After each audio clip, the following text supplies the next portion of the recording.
Welcome to Smart Remarks, where our drug of choice is reality. The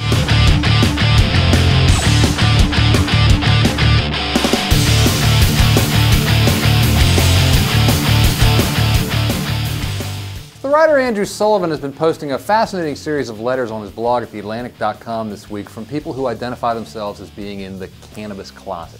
You've got a 42-year-old father of three, a homeowner, a football coach. You've got a father of three in his late 30s with an MBA who works as an energy trader, runs 15 miles a week.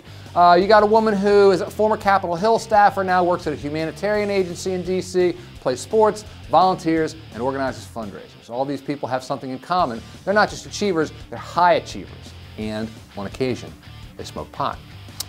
It is, they note, the one law they break, but it also sort of exposes as a fallacy our societal view as the pot smoker as this sort of underemployed burnout who smells vaguely of patchouli and failure. What do you mean? Oh, wow, man. These are good citizens, good parents, good neighbors, unless they bring the cops to the neighborhood, and that's the question. Why should they bring the cops to the neighborhood? Why should we, as a society, choose to treat the occasional consumption and possession of this drug as some sort of major crime?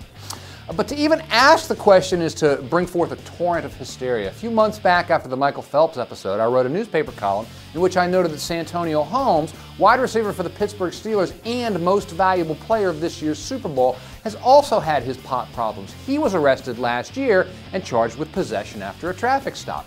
But the column brought forth a torrent, a virtual explosion of people who were outraged, who said, "How dare I suggest that smoking pot is anything but a guaranteed road to failure."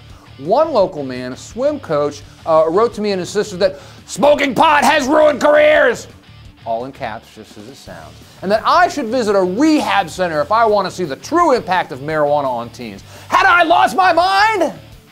No. Have you? I got something to mellow you out, man. You're just freaking out here. Senator Jim Webb of Virginia, who's an advocate of prison reform, wrote in Parade magazine last week that a full 47.5% of all people arrested on drug offenses in 2007 were arrested for marijuana. He also wrote that nearly 60% of the people in state prisons serving time for a drug offense have no history of violence and no significant selling activity. Now is the time for this nation to reevaluate the hysteria, to base its policy on logic and reason, and not reefer madness. You want to know why I pulled you over? Littering. Officer, that's not ours. Candy bars.